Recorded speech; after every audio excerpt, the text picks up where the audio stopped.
fed up with you, bro. I'm fed up with you, bro. Fed up with you. I'm fed up with you. It's a bad state of affairs. Well, what day is this, Andy? It's the 6th of November, 23.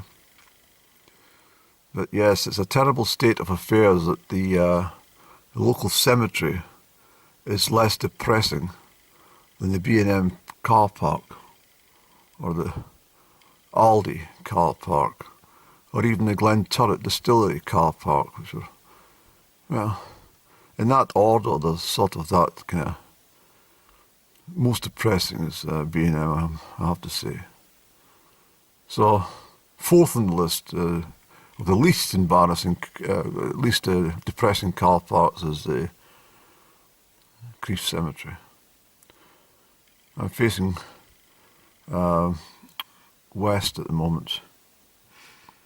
I've got my remembrance cross. I put one down at my dad's, and I done that last night actually. I was down and late yesterday afternoon actually, but I've got another one there which I've got in the car, but I think I'll get a couple more. I just spotted a grave from somebody from 1943 over there as a soldier. I'm assuming he's local, but there's a little bit of vegetation next to his grave over there, but nothing too spectacular. So I think I'll get a handful of these crosses and just get a couple down here. And perhaps there's one at Almeria I'd like to do, and I might even zip up halfway up Glen Crieff, and there's a private from the Black Watch whose name is carved into the stone halfway along. And I'm going to actually get somebody to, if they can, I'm not sure about doing stonemasonry, but there might be some way of sign writing it or something, just in a little sort of black pen. I might actually do it myself. Not pen, but sort of stone ink or something like that, something durable against the weather conditions, so that it's not lost to history. It's very remote and it's a very strange place, but yeah, obviously love Glen Crieff as much as me. But I did go into B&M, and I've fallen back into this bloody wine gums thing again. And so I'm hoping my throat is not too tender as a result of the sugar coating, but I do quite enjoy them, and it seems to assist with my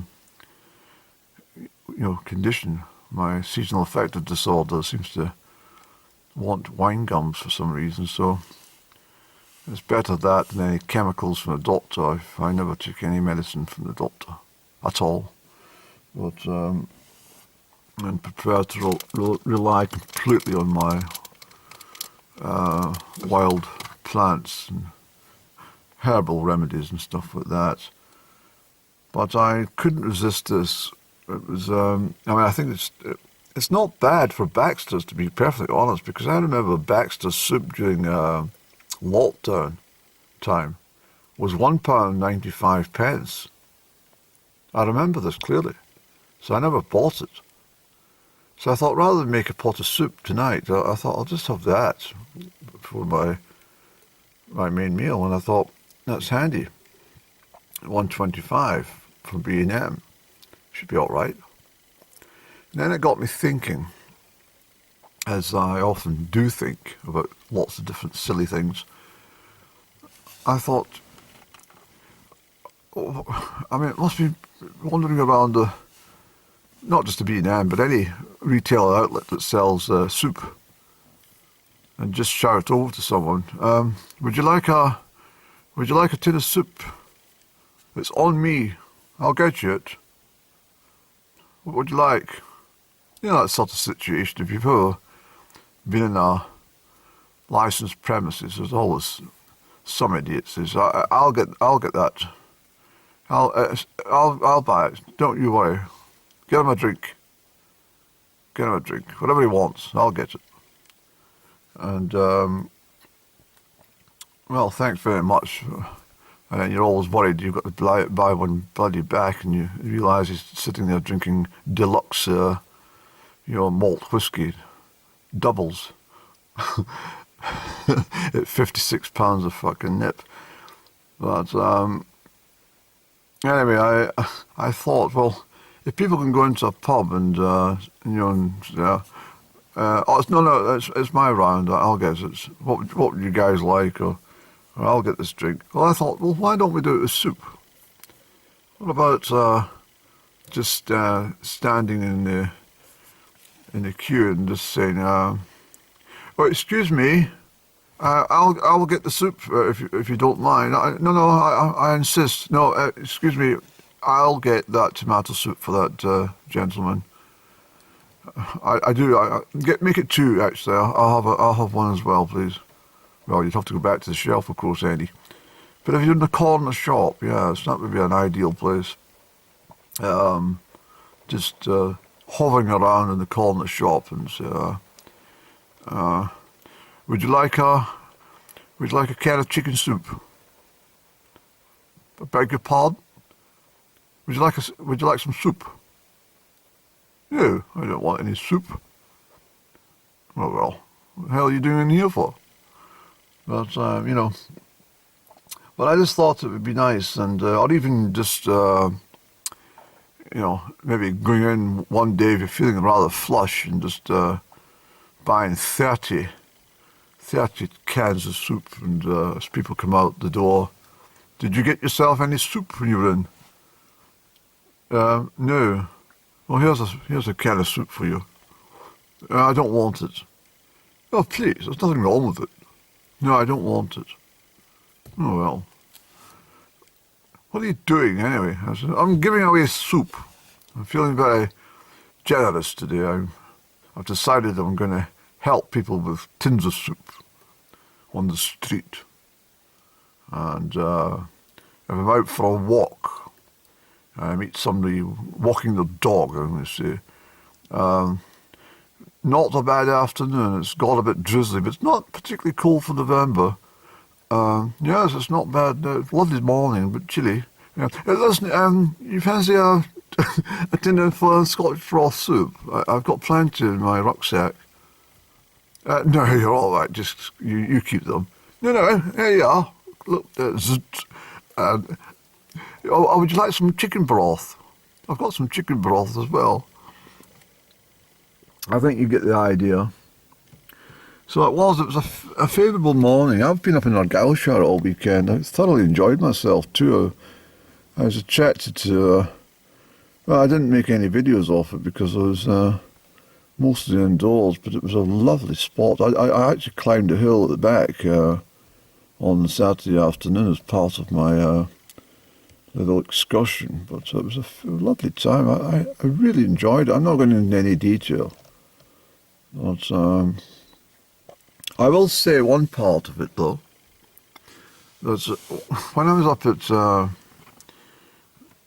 the Dalmally show. That was in early September. I think it was the 2nd of September. But I'd been up at the Dalmally auction house, the livestock auction, just for a bucket list sort of excursion, and had a fabulous day. And I zipped along to the village of Lochaw. There's a train stop there, and there's beautiful views of the loch. I went into the Lochaw Hotel. Am I speaking properly? Lochaw. You've got Lochaw to the left, and you've fuck all to the right if you're heading to Oban, or Oban, as some people say, but Oban. But and I inquired at the Lochaw Hotel for the rates, but they were rather expensive. And I thought it's quite a lot for one night for sleeping. I could sleep in my couch for much less. And but I did say to them, I said, I'll keep a check on your rates, and if there's any time that the rates fall, I'll definitely give you a call. We'll do that, and I will. I fancy staying there. I just really want to stay. It's a lovely building. But anyway, why drifting from the story, Annie? Oh no, I'm building to the story. Don't correct me here. Well, after I came back from Loch Awe, I decided to leave the main trunk road, the A85 at that part of Argyll, and I decided to go along the single track road. And to my astonishment, there was a great big buzzard landed on the branch in front as I was driving along, you see. I thought, I wish I had my camera open. And anyway, the bird flew away, and I got round a couple of other corners, and the bird came back down on another branch. Not an olive branch, in case somebody thinks, what's he talking about, olive branches? No, on another branch. Well, speak properly, will you, Andrew? And so this happened on this twisted road several times. I counted 7 or 8 times, no exaggeration. And then on a rather stumpy post, not like that, but wood, of course, at the final part, it was just sitting there as I went to drive, and I stopped. I thought, are you trying to tell me something? Have you got a message for me? And the bird then just took off. I turned to my left, and here was a sign. And the signs, I'm sorry, music came on, doing the wipers. I turned, I thought, what on earth is that? Let's zip along, we'll see what it's all about. And anyway, from there, I then decided, right, let's make inquiries and let's have a weekend up there, and I did, and it was fantastic. I mean that, it was fantastic. It was an old 1814 shooting lodge. I had a fantastic room. It really was. I'll put a couple of I'll put a picture of my room up, and I'll put a picture of the, my approach. But that's as far as I'm going, because I didn't spend any time at all filming anything. I didn't. It was not that sort of weekend. But well, the rain's arrived, Andy, so your washing's absolutely screwed for the day. There's not a lot going to happen now, so I think what we'll do, actually, I think we'll go home, we'll scoff on these wine gums, and then we won't be able to speak to somebody in the telephone later because you can't speak properly thereafter. So keep asking. Sorry, could you repeat that? I'm sorry, could you say that again? I can't. I've been eating wine gums. Oh, I'm eating wine gums at the moment as well. But I don't speak like that. Well, if you keep going, you will. But anyway, I was rather disappointed as well to see B&M already got bloody Christmas trees stuck outside their door. It really spoils the whole build-up to Christmas, this retail nonsense. It really is. It's depressing. I hate it. I hate the fact that they've got jingly music on the tannoy and expect the staff to be, very happy all the time when they're not. They're bloody miserable working in there, or any place really. I mean, if you go to your job, you go to work, and you can't wait to get to work, and you feel a bit sad as it comes round to 5 p.m. or something. You've got to come away from work, and you get depressed coming away from work. Well, you've obviously got a good job, or you're on the chosen path in your life.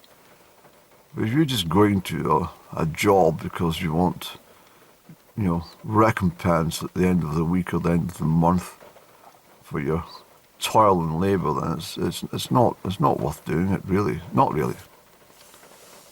But I don't know, some of the staff I've seen in B&M, they've been there for such a long time, but they must be able to say to themselves one day, standing in the mirror, in the bathroom, looking in the mirror, about to uncork the bottle of antidepressants or something and say, there must be something else in life. There must be another job that I could do. Why am I going, yeah. And, I mean, I've looked around and round that store. I still cannot see the attraction for anything but wine gums and occasional tin of soup. Because, and I have to say, and household matches, I got a real bargain. I will say these are fantastic matches, Cook's matches. I always have a box in the house, and I was paying £1.45 for these up until recently, and B&M had them for 75 pence. And guess what? I got the last box today, so I'm not sure, but what on earth is everybody doing with these matches? Because, I mean, they didn't all buy them for bonfire night last night, did they? But, in fact, maybe that's what they did. They maybe just built a big pile of matches and stuck another match into the base of it.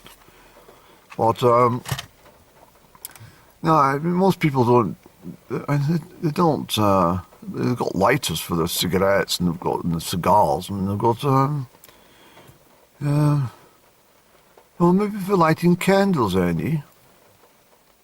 No, they've got lighters for that too. In fact, why did you buy Cook's matches? Well, I liked striking matches and lighting up my cigarettes. It takes me back to the 1950s. A decade that I loved so well. I loved the 1950s, I did. It was much better. And I loved the way people, you know, the mannerisms of etiquette was much better, and they, very polite. Even a wet day, they were polite. And I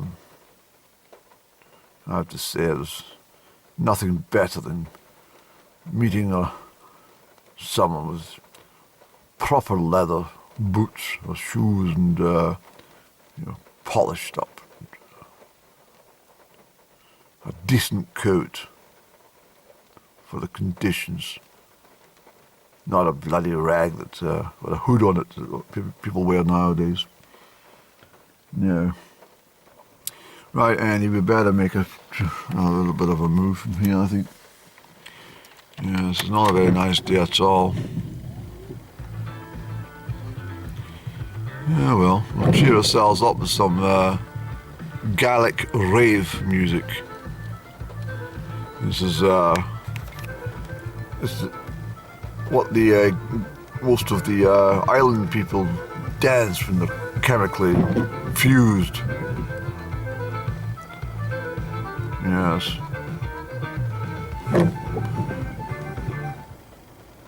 Yes, I don't think I'll bother with that.